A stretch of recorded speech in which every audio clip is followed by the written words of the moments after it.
All right, guys, what's going on? It's Jack, and welcome back to another video. And today we are going to be talking about XDefiant competitive, but not exactly the way you think. Because, well, one of the things that I've seen in my comments section, not just in recent times with XDefiant, but ever since the old days of YouTube when I actually was covering Call of Duty years ago, and it would be something that would be talked about every so often in my comment section or even on different aspects of social media like Twitter or even sometimes in streams, that competitive shooters are what killed the casual shooters, so to speak. Or in other words, if you're talking about Call of Duty, when they started pushing the competitive scene and put it onto their game like in Black Ops 2, a lot of people believe that that is actually what started the downfall of Call of Duty or what killed casual shooters. So that's what we're going to be getting into today. Now, there are multiple takes on this, multiple points of view on this, depending on who you are, your personal experience, your personal preference, as well as maybe even to a certain degree what your personal skill level is in whatever video game. So I've done a lot of thinking about this, and as human beings, all of us are pretty much competitive. Some of us are a little less competitive, some of us are more competitive. And I'm wondering, and again, this is where I want your guys' input on this. I'm wondering if we would be where we are today when it comes to competitive multiplayer shooters or just competitive gaming in general, whether competitive was pushed at a certain point or not. Because ultimately, even if you look at back during the days before COD 4, okay, the first multiplayer shooter that was released on Xbox Live, or should I say on console gaming at this point, was Halo 2. I think if you go back further than that, I'm pretty sure it was Quake from the Dreamcast. But I think that was the only exception. We're talking about something massively popular. We're talking about Halo 2. And the reason why I say Halo 2 is because of Xbox Live being released in that same year of 2004 on the day that Halo 2 released. Now, if you go back and manage to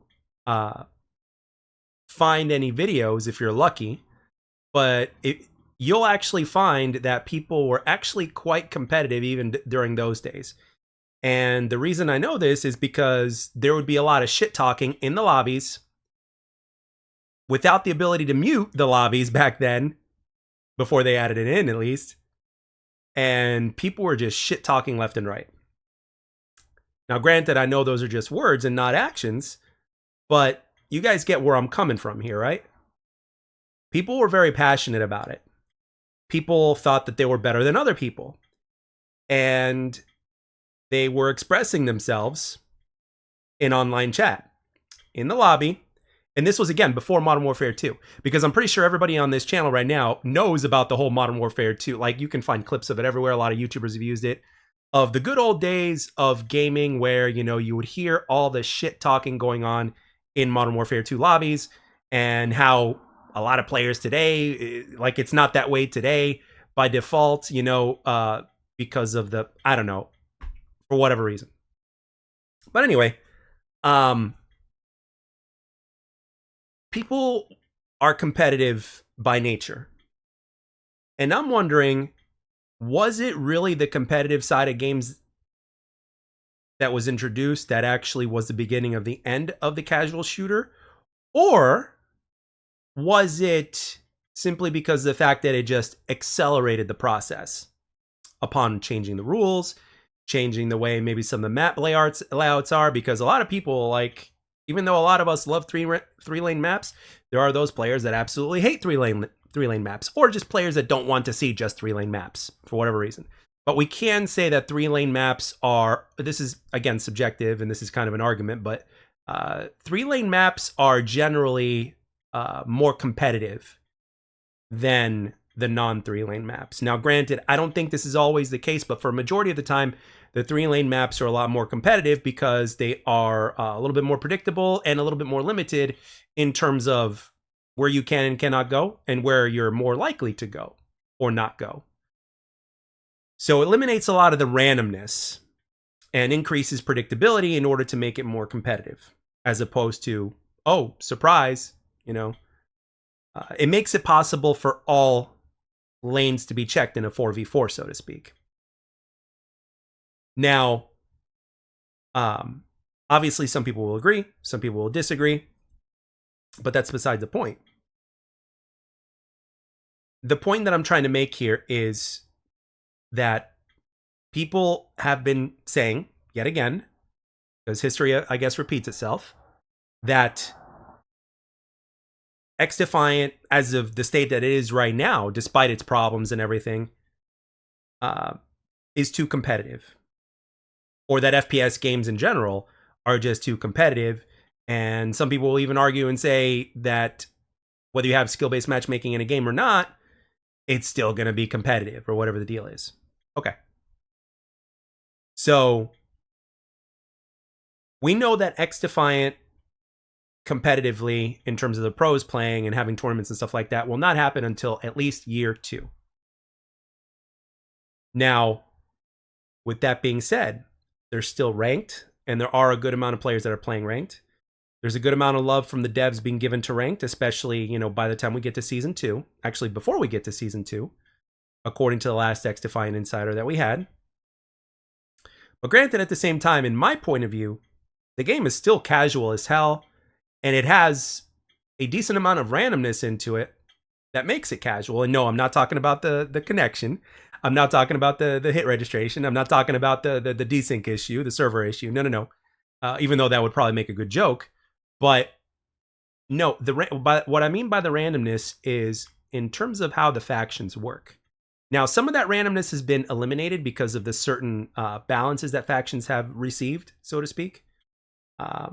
And even if I look at XDefiant right now, compared to what we've been leaked about everything that Black Ops 6 has to offer in terms of the multiplayer, in terms of the perks, how the system of perks work, maybe the power of the aim assist, how fast you die, how all that kind of stuff, and what you can and cannot do in the game.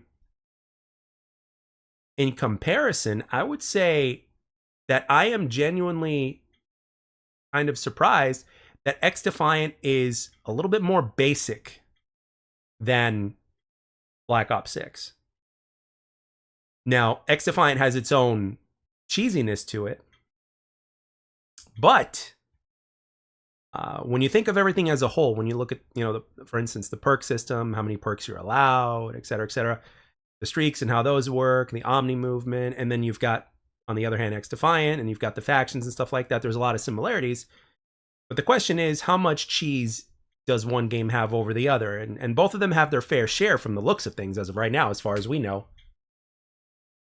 But from what I've seen in the amount of time that I've played XDefiant, which is a lot. I mean, I've slowed down over the last couple of weeks in terms of the amount of hours I play per session and the amount of sessions I play per week. I've slowed down a little bit. Still play it a decent amount. But with that being said, I've noticed that XDefiant is actually, when you look at it as a whole, it does take us a step closer back to what the casual experience was when you put everything as a whole. The no SBMM, EOMM, the way the factions work, the way the time to kill works, the maps, and all that stuff. And of course, the things that are to come with the game. But even though we don't know what those things are, at least not entirely, we can only go by what we're getting now. And in my personal experience, I would say that XDefiant is actually pretty damn casual. And the problem is a lot of people are not feeling that because of their own personal preferences, their own personal experiences. So therefore, another person will feel that that's not the case, which is completely fine. And it also depends on how competitive they are and how much they care about that sort of thing. Because over the years, and I've made a separate video on this, players have gotten better over the years because a first-person multiplayer shooter is not as uncommon anymore. Because back in the day, if you rewind the clocks all the way back to the 90s, to late 90s when internet was introduced, even before it became so massively popular, the only form of competitive multiplayer shooter you would get would be Quake. And that was only on PC. I think Dreamcast was probably the only exception to that. But even with that being said, that was still a rarity back then. And plus, there was no aim assist on controller, and you had to play on controller versus mouse and keyboard players. And very few people did that. I only know of one that did that. I'm sure there were a few others, but I only know of one. And then after that, obviously, as I mentioned before, we had Halo 2. Then about 3 years later, we had COD 4, Halo 3, and on and on. And over time, since then and to where we are now, we've gone through quite a bit. We're talking YouTube, social media, all sorts of different variations of influence, even from the most casual of players. And we've been inspired. We've been exposed to like the pro scene, the streaming, the videos, everything in between. Back then, it wasn't even as common. There were so many people that didn't know about the pro scene. And right now, if you're looking at the amount of people that know about the pro scene compared to what it was then, the difference is significant. So therefore, you look at it from that aspect, it makes all the sense in the world for pretty much every single multiplayer shooter today to be as competitive as it is. So, and that's one of the things that makes XDefiant seem to some people that it has SBMM, even though it doesn't. And in my experience, it absolutely doesn't. And I played all sorts of multiplayer shooters from 2004 to today. And I can tell you that in my experience, SBMM is not an XDefiant, and the game feels more casual and more natural, a step closer to where we used to be. And the fact is that over time, players have just gotten better. Now, is it like night and day difference in terms of how much they've gotten better? No, but it's significant enough to where it could be felt. And people are just more familiar now. And that's my take. So, is XDefiant too competitive? Yeah.